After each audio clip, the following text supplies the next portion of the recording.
या अय्युहल्लज़ीना आमनू कुतिबा अलैकुमुस्सियामु कमा कुतिबा अलल्लज़ीना मिन क़ब्लिकुम लअल्लकुम तत्तक़ून। अल्लाह ताला कुरान मजीद में इरशाद फरमाता है, ऐ ईमान वालों, तुम पर रोज़े फ़र्ज़ किए गए जैसा कि पिछली उम्मतों पर रोज़े फ़र्ज़ किए गए थे, इसलिए ताकि तुम परहेज़गार, मुत्तक़ी और परहेज़गार हो जाओ। नाज़रीन इकराम, मेरे आका करीम अलैहिस्सलातु वस्सलाम ने इरशाद फरमाया कि सहाबा इकराम से मुखातिब होते हैं, मिंबर के करीब जमा हो जाओ। सारे सहाबा मिंबर के करीब जमा हो गए। आका करीम अलैहिस्सलातु वस्सलाम जब मिंबर पर तशरीफ़ फरमा हो रहे थे, पहली सीढ़ी पर आपने कदम रखा तो कहा आमीन, और जब दूसरी सीढ़ी पर कदम रखते हैं कहा आमीन, तीसरी सीढ़ी पर कदम रखते हैं कहा आमीन।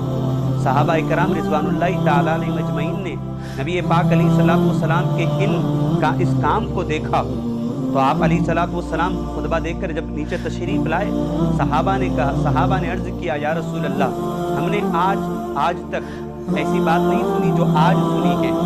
आका करीम अलैहिस्सलातु वस्सलाम ने कहा, वो क्या बात है? कहा, आप जब पहली सीढ़ी पर कदम रखे तो कहा आमीन, दूसरी सीढ़ी पर कदम रखा तो कहा आमीन, जब तीसरी सीढ़ी पर कदम रखा तो कहा आमीन। इसकी वजह क्या है या रसूल अल्लाह? तो मेरे आका करीम अलैहिस्सलातु वस्सलाम इरशाद फरमाते हैं, सहाबा सुनो, जब मैं पहली सीढ़ी पर कदम रखा था तो हज़रत जिब्राईल मेरे पास आए थे और कहा, या रसूल अल्लाह, हलाक हो जाए वो शख्स जिसने रमज़ान का महीना पाया और अपनी मग़फ़िरत ना करा सका। तो मैंने उनकी दुआ पर कहा आमीन। और जब मैं दूसरी सीढ़ी पर कदम रखा था, जिब्राईल फिर से मेरे पास तशरीफ़ लाए और कहते हैं, या रसूल अल्लाह, हलाक हो जाए वो शख्स जिसके पास आपका जिक्र हो रहा हो और वो आप पर दुरूद न पढ़ रहा हो, वो भी शख्स हलाक हो जाए। तो मैंने उनकी इस दुआ पर भी कहा आमीन। फिर जब मैं तीसरी सीढ़ी पर कदम रख रहा था, जिब्राईल मेरे पास आए और कहने लगे, या रसूल अल्लाह, हलाक हो जाए वो शख्स जो अपने वालिदैन को बुढ़ापे में पाए और उनकी कद्र ना कर जन्नत से वो दाखिले को ममनू कर ले, यानी जन्नत का हकदार ना बन सके, अपने वालिदैन को बुढ़ापे में पाने के बाद वो उनकी खिदमत ना करे। मैंने कहा आमीन। तो सहाबा इकराम रिज़वानुल्लाहि ताला अलैहिम अजमईन ने ये तमाम बातें सुनी।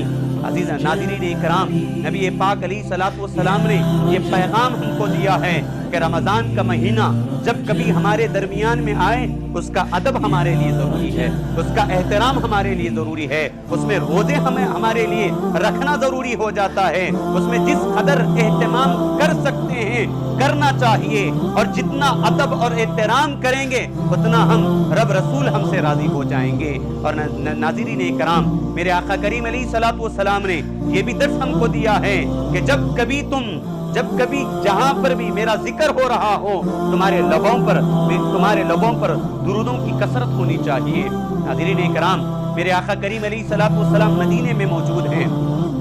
अगर कोई बंदा मोमिन यहाँ से भी दुरूद शरीफ पढ़ता है, मेरे आका करीम अलैहिस्सलातु वस्सलाम फरमाते हैं, अगर कोई बंदा मुझ पर दुरूद पढ़ता है तो उसका दुरूद उसके वालिदैन के नाम के साथ मेरी बारगाह में पेश किया जाता है।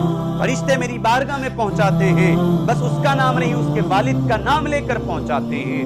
तो हमें जितना हो सके, और रमज़ानुल मुबारक में एक काम आप करेंगे, एक नेक अमल आप करेंगे, 70 गुना ज्यादा अल्लाह पाक उसका सवाब अता फरमाता है। तो आप दुरूद शरीफ पढ़ते रहें, कसरत करते रहें। मेरे आका करीम अलैहिस्सलातु वस्सलाम ने वहाँ ये पैगाम भी हमको दिया कि माँ बाप, अल्लाह और उसके रसूल के बाद अगर कोई इज्जतों वाली हस्तियां अगर हैं तो वह हमारे माँ बाप है।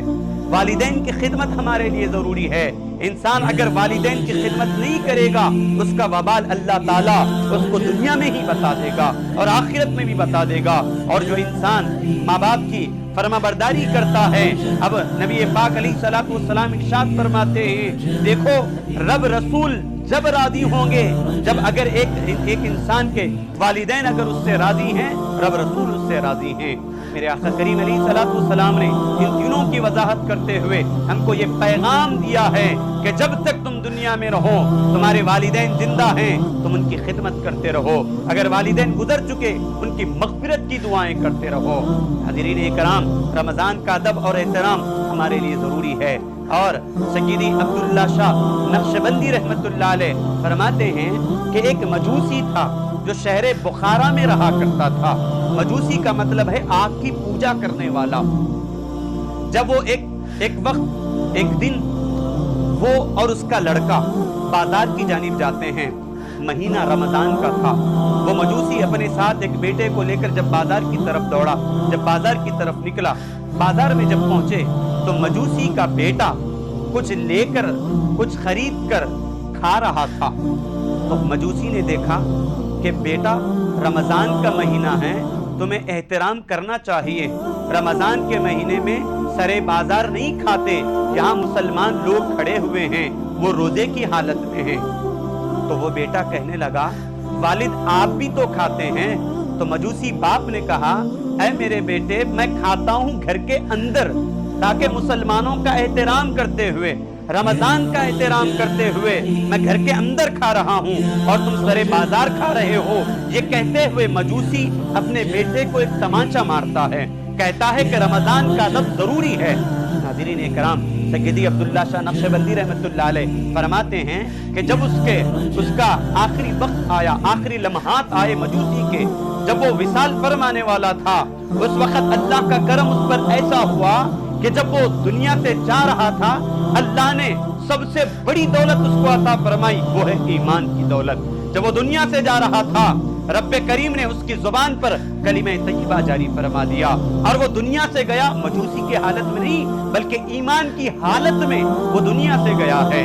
سیدی عبداللہ شاہ نقشبندی رحمت اللہ علیہ یہ پیغام ہم کو دیتے ہیں کہ اس وقت کے زمانے میں ایک اللہ کے ولی نے اس کا خواب میں دیدار کیا، تو کیا دیکھتے ہیں کہ وہ جنت کے باغات میں ٹہل رہا ہے۔